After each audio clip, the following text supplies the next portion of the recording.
Today's NFL Daily video is presented by Manscaped. Head over to manscaped.com/chat. That'll save you 20% off and get you free shipping on all the great men's grooming tool products. Today's video, we're breaking down some franchise tag candidates across the NFL.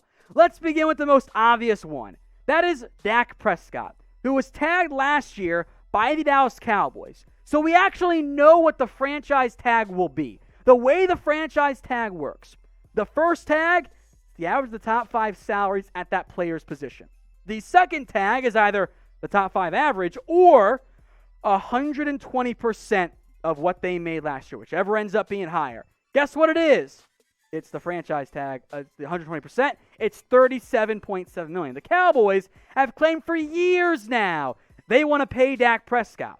I don't see any outcome which they actually let Dak Prescott hit free agency this year. So at minimum, I expect Dak Prescott to be tagged by the Cowboys this offseason. Next year, things get a little bit interesting because Dak is this close to hitting free agency. And young top 10 whatever quarterbacks don't hit free agency. If he does, it's going to be a wild, wild contract for Dak Prescott, given how badly certain teams are still searching for a franchise quarterback. Denver Broncos rumors have linked Justin Simmons to being tagged again. The Denver Post is reporting that a franchise tag is likely here. So I want to make a note as it relates to Simmons. Second tag here. So the franchise tag cost would be about $13.8 million. It's a lot of money for a safety. But if you're Denver, that actually isn't that bad of a deal. That $13.8 million isn't quite top 5 safety money, which Justin Simmons made very clear last year he wanted to get. He's coming off a great 2019 season, and then in 2020, Justin Simmons absolutely balled out. His past 2 years, folks, this is some of the best safety play in the NFL. We always mention Jamal Adams and Derwin James and Eddie Jackson, blah, blah, blah.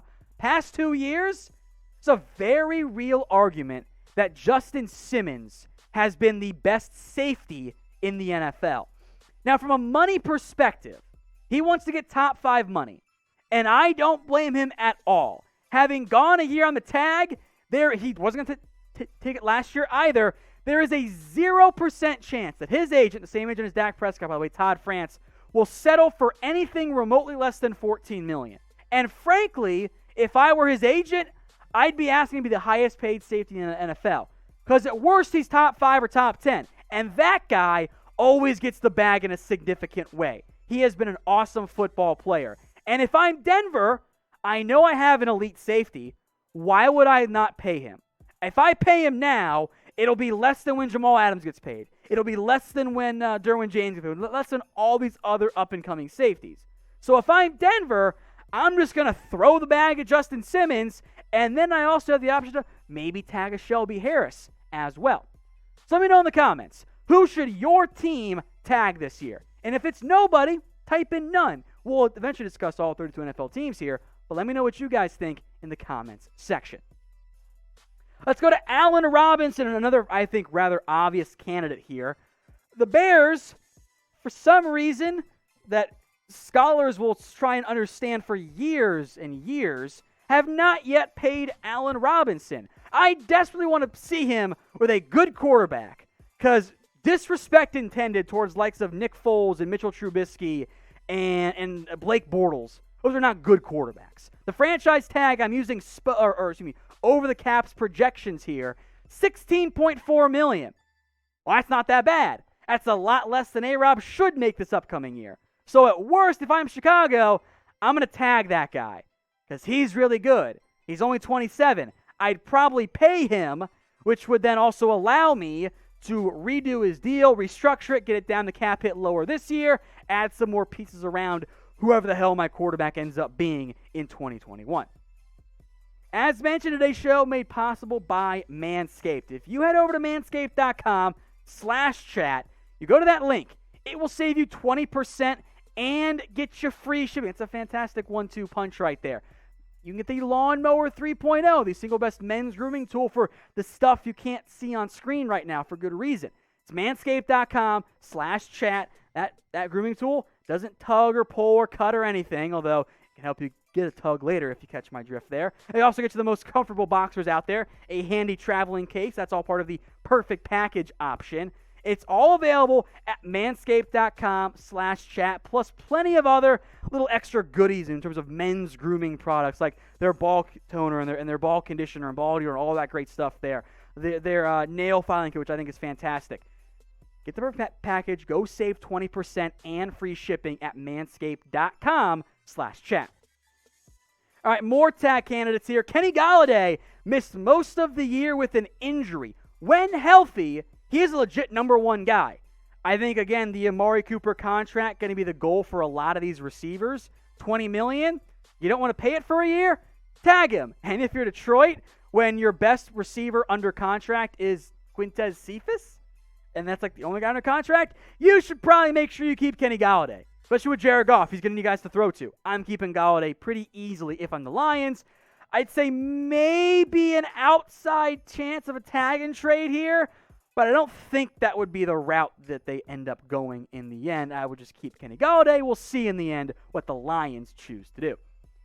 All right, the Bucs could tag someone like a Shaq Barrett, but that's pretty expensive. He's going to tag last year. A Levante David.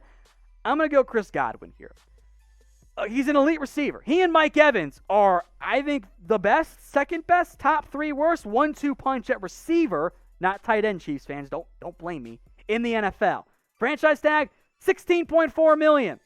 If he hits the market, he's going to get like $20 million. So he's only 24 years old. So young. Guys, Najee Harris is going to be 23 on draft night. Chris Godwin's in the NFL for years and is only a year older than him.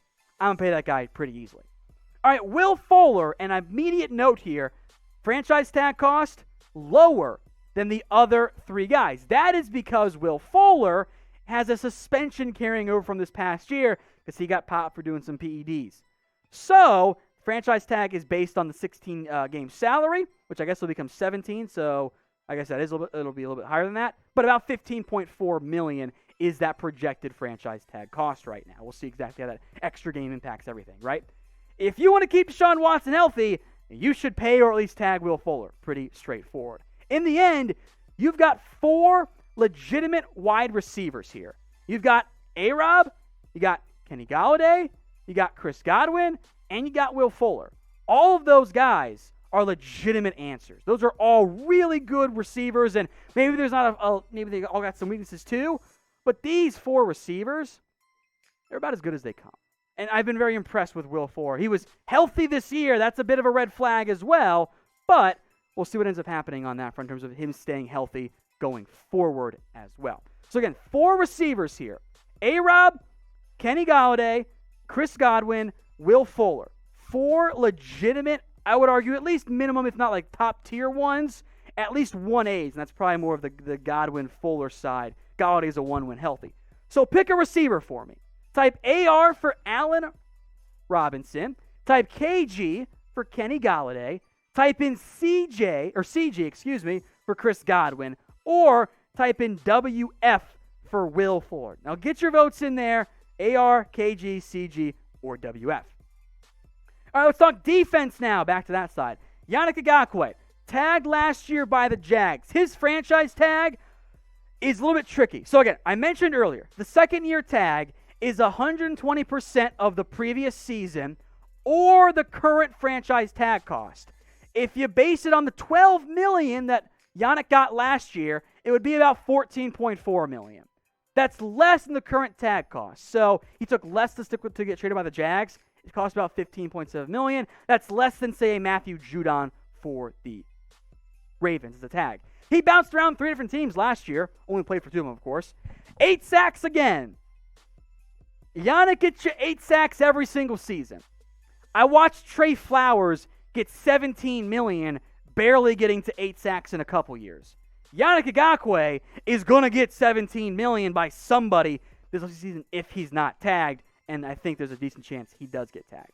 All right, another option here is Carl Lawson. Now, what I have here as projected franchise tag cost per over the cap is actually the defensive end cost. It is 2021, and the NFL still does not know the difference between edge outside linebacker, defensive end. So even though Carl Lawson and Yannick Ngakoue both rush the passer, their tags are different because Lawson listed as a defensive end and Yannick is an outside linebacker. Shit's dumb. I don't know what to say. It's expensive. I think Carl Lawson, if he leaves the Bengals, could have a Shaq Barrett-esque break. I think he's that promising of a young player if he's used a little bit better. Bengals don't have much of a pass rush. Maybe they tag him, maybe they won't, but they got to at least consider it. Also, quarterback William Jackson makes some sense here as well. To Aaron Jones now, who, I wasn't sure he's going to get tagged. I'm still not. The cost right now is $11.1 million. It's not that bad. It gets tricky because you can't do anything with it. You can't make it lower in year one. I'd say maybe around 50-50 he gets tagged. The Packers did draft A.J. Dillon in round 2 last year. If the franchise tag ends up getting a little bit lower via different players making moves, because it's just projected stuff can and will change, if it gets to 9, might make some more sense for Green Bay. He's an awesome football player. He needs a number. He is worthy of getting I'm going to say mid-tier RB1 contract, but I don't like paying back. So we'll see what happens with Aaron Jones. If he hits the open market, he will be the number 1 back in this year's class. Some more safeties now. John Johnson, the Athletic mentioned him as a possible tag and trade candidate, which I find fascinating, by the way. You tag him and then trade him. Interesting idea there. He's the Rams' top safety. He's their best free agent. No disrespect to a Leonard Floyd, for example. He's also only $11.1 million. That's not that bad of a cap hit in year one for a safety. Now, the Rams are very light on cap space. So if they were to tag John Johnson, I think an extension would be just around the corner. I don't think they're going to just let him have an $11 million cap hit in this year. That's a little bit excessive. So I'm very curious to see what ends up happening on that one. Now, if you guys want to see everything going on this offseason, free agency stuff, tags, draft, etc., the tag deadline, by the way, March 9th, coming up rather quickly, make sure you guys are subscribed. Turn those notifications on. That way you won't miss any of the videos we do here for you guys at Chat Sports. All right, Marcus Maye. Breakout year after Jamal Adams was traded. I love it. The Jets have no reason to let Marcus Maye go because they have a pretty talent-light roster on both sides of the ball. Defense is a little bit better shape. The franchise tag cost is only $11 million. You should just pay Marcus Maye, make him a top 5 highest paid safety anyway, and you got all the cap space you could ever want. So just spend it on Marcus Maye. Give him $15 million a year. I honestly don't care. You'll be fine. So, 2 safeties then. Beyond Justin Simmons, that Simmons I think clearly is the better option. Pick one for me. John Johnson, Marcus Maye. Here are their stats. More tackles for John Johnson this year, but outside of that, everything seemed to favor Marcus Maye. So you've seen the stats. Get your votes in now. Type J for John Johnson. That's the safety you guys want. Or type in M for you want to go out and get Marcus Maye instead. J for John Johnson or M for Marcus Maye. Shaquill Griffin now. Look, Seattle's top 2 corners, they are free agents. Report from The Athletic is probably a 50-50 call right now. As we sit, the projected tag cost, $15.3 million. That's a lot of money. That is a lot of money to pay a corner who has shown plenty of promise, has also still been a little bit inconsistent. Cornerbacks are difficult to find in free agency. So if Griffin were to hit the open market, I do think somebody would pay him a $14, $15-ish million deal. So for Seattle, it's okay, well, they want to try and tag him for a year, hold on at corner, but they're so out on cap space, that's a significant portion to not be able to edit at all in terms of a restructure. It's a little bit dicey. So I like Griffin a lot. I'd say a true toss-up here at this point. All right, who is your guys' favorite free agent target? Let me know what you think in the comments section. Any player you want. Who is it? Let me know. I think one of the more somehow under the radar, but also very obvious trade or tag candidate, Hasan Reddick. Finally had the breakout year. He's only got the 1 year of production, though. Franchise tag cost for an outside linebacker, little under $16 million projected right now. Coming off a 15 tackle for loss, 12.5 sack season. At minimum, if you're Arizona, you're tagging this guy. You're tagging him over Patrick Peterson. Pretty wild to think about that one, because that's not where we would have been just a year, even months ago. We're talking about trading Hasan Reddick, and then he ends up having that true breakout season. So very obvious to me, he is a tag candidate. A little bit expensive, but he had 12.5 sacks. That's the guy you tag. One last player here, Taylor Moton, the offensive tackle from Carolina. Panthers clearing up cap space. Both tackles are free agents. Taylor Moton is the better one right now. $14.5 million tag is not that bad for an offensive tackle. Frankly, if he hit the market, he would get, I think, significantly more in terms of a per-year deal based on how much the market's exploded in recent years. I think it's an obvious move for Carolina. Whoever their quarterback is, they're going to need a tackle. So you should probably go ahead and pay that guy, or at least tag him right now. Let's hit every other team then rapid fire. I don't think these guys are going to use a tag, but I'll mention some particular players. Falcons, nope. Bills, maybe a Matt Milano or a Darrell Williams. Browns and Colts don't have any obvious candidates. Same with the Jags and the Chiefs and the Raiders. Chargers could maybe tag Hunter Henry again. Not sure that's in their best interest there. The Dolphins and Vikings and Patriots don't really have anybody of note. Joe Thuney's going to be too expensive. The Saints, you could argue legitimately Trey Hendrickson or Marcus Williams, but they don't have much cap space either, at least in terms of being able to make it because they're so far over right now. The Giants could go Dalvin Tomlinson or Leonard Williams, but Leonard's like $19 million on a tag, and that's a lot to pay. The Eagles and Steelers and Niners, Tennessee, I would argue Jonnu Smith over Corey Davis, but that's maybe for both those guys. In Washington, probably not going to tag Brandon Schreff again, but maybe try and extend him instead. That's probably your best bet if you are the Washington football team.